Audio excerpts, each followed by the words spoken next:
بسم اللہ الرحمن الرحیم الحمد للہ رب العالمین والعاقبۃ للمتقین والصلاة والسلام علی سید الانبیاء والمرسلین وعلی آلہ وصحبہ اجمعین وبعد۔ فوائد الفوائد کی پہلی جلد دوسری مجلس حضرت خواجہ امیر حسن اعلیٰ سجزی رحمۃ اللہ تعالی علیہ فرماتے ہیں، اسی سال ماہ مبارک شعبان کی 8ویں تاریخ جمعہ کو نماز کے بعد قدم بوسی کی دولت حاصل ہوئی۔ بندے کے پاس ایک غلام تھا ملیح نام، اس کو مرید ہونے کے شکرانے میں ساتھ لایا تھا۔ خواجہ ذکرہ اللہ بالخیر کی نظر کے سامنے اسے آزاد کر دیا، دعائے خیر فرمائی۔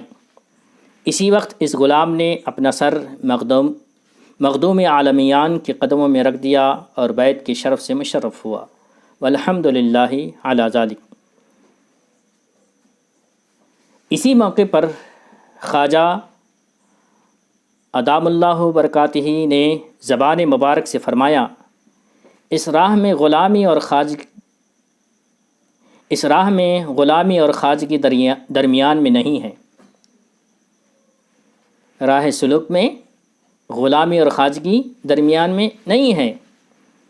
جو بھی عالم محبت میں کھرا اترتا ہے اس کا کام بن جاتا ہے، جو بھی عالم محبت میں کھرا اتر جاتا ہے اس کا کام بن جاتا ہے۔ اس گفتگو کے دوران فرمایا کہ غزنین میں ایک پیر تھے، ان کا ایک غلام تھا زیرک نام، اور یہ زیرک حد درجے صدق و صلاحیت رکھتا تھا۔ یہ زیرک حد درجے صدق و صلاحیت رکھتا تھا۔ جب ان بزرگوار پیر کا آخری وقت آیا تو مریدوں نے پوچھا کہ آپ کی جگہ کون بیٹھے گا؟ آپ کی جگہ کون بیٹھے گا؟ بولے زیرک۔ اور ان پیر کے 4 بیٹے تھے، ہوشیار اور صاحب اختیار۔ زیرک نے عرض کی، اے خواجہ، مجھے آپ کے بیٹے چھوڑیں گے تھوڑی کہ آپ کی جگہ بیٹھوں، وہ ضرور مجھ سے جھگڑا کریں گے۔ پیر بولے، تو خاطر جمع رکھ، مطمئن رہ، اگر انہوں نے تیرے ساتھ دشمنی کی تو میں ان کے شر سے تجھے دور کر دوں گا، ان کے شر سے تجھے دور کر دوں گا۔ الغرض جب پیر رحمت حق کے جوار میں پہنچ گئے تو زیرک خواجہ کی جگہ پر بیٹھا۔ پیر کے بیٹوں نے خصومت شروع کر دی، جھگڑا شروع کر دیا کہ تو ہمارے غلاموں میں سے غلام ہے، تیری کیا مجال کہ ہمارے باپ کی جگہ پر بیٹھے۔ جب ان کا عناد بہت بڑا تو زیرک پیر کے روضے پر آیا اور عرض کی، اے خواجہ، آپ نے فرمایا تھا کہ اگر میرے بیٹے تیری مزاحمت کریں گے، تیرے سے جھگڑا کریں گے تو میں ان کے شر کو تجھ سے دفع کروں گا۔ اب وہ مجھے ایذا پہنچانے کے در میں ہیں، آپ کو اپنا وعدہ وفا کرنا ہے۔ تو یہ عرض کیا اور اپنی جگہ واپس چلا گیا۔ اس کے چند ہی روز بعد کافر غزنین کے نواح پر حملہ آور ہوئے، مخلوق ان سے لڑنے باہر نکلی۔ پیر کے 4 بیٹے بھی ان کے ساتھ نکلے اور جنگ میں شریک ہو گئے۔ 4 نے شہادت پائی اور وہ جگہ بلا مزاحمت زیرک کے لیے مقرر ہو گئی۔ یہی خواجگی اور غلامی میں کوئی امتیاز نہیں ہوتا۔ ملیح مذکور کو اس کے مرید ہونے کے بعد 2 رکعت نماز کا حکم ہوا۔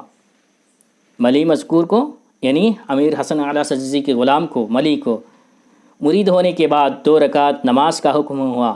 اس سلسلے میں زبان مبارک سے فرمایا کہ اس دوگانے کی کیا نیت کرنی چاہیے؟ پھر فرمایا کہ نفی ما سوی اللہ کے لیے، اللہ کے سوا ہر چیز کی نفی کی نیت سے 2 رکعت نفل نماز پڑھنی چاہیے۔ آپ نے اس مجلس میں دیکھا اولیاء کا اختیار کہ زیرک کے جو پیر صاحب تھے انہوں نے کہا تھا کہ میں تجھے اپنی جگہ پر بٹھاؤں گا، اپنا جانشین بناؤں گا اور اپنے بچوں کی شر سے تجھے محفوظ رکھوں گا۔ تو ان کے انتقال کے بعد وہ جب زیرک وہاں پہنچے تو ان بزرگوں کی دعا سے وہ زیرک ان کے بیٹوں کی شر سے محفوظ رہا۔ یہ اولیاء اللہ کا تصرف ہے۔ اور پھر مرید کے بعد نظام الدین اولیاء محبوب الہی رحمۃ اللہ تعالیٰ علیہ کی عادت کریمہ تھی۔ آپ فوائد الفواد میں اس کے بعد کئی مجلسوں میں آپ کئی جگہ دیکھیں گے، ہر جگہ نظام الدین محبوب الہی نے پچھلی مجلس میں بھی نماز کے تعلق سے فرض نماز، مغرب کے بعد والی نماز، ایام 20 کے روزے وغیرہ کے حوالے سے بات چلی، تو یہاں بھی جو ہے نوافل وغیرہ پر کثرت سے آپ خود مواظبت فرماتے تھے اور مریدوں کو بھی نوافل پڑھنے کی تاکید حضرت نظام الدین اولیاء فرمایا کرتے تھے۔ مرید ہونے کے بعد نفی ما سوی اللہ کی نماز پڑھ لینی چاہیے۔ اللہ سے دعا ہے اللہ تبارک و تعالی ہمیں بزرگوں کا فیضان عطا فرمائے اور ملفوظات کے مشائخ کے ملفوظات کو پڑھنے سمجھنے کی اللہ تبارک و تعالی ہم سبوں کو توفیق عطا فرمائے۔ یہ ہماری آج دوسری جلد ختم ہوتی ہے۔ وآخر دعوانا ان الحمدللہ۔ دوسری مجلس ہماری ختم ہوتی ہے۔ وآخر دعوانا ان الحمدللہ رب العالمین۔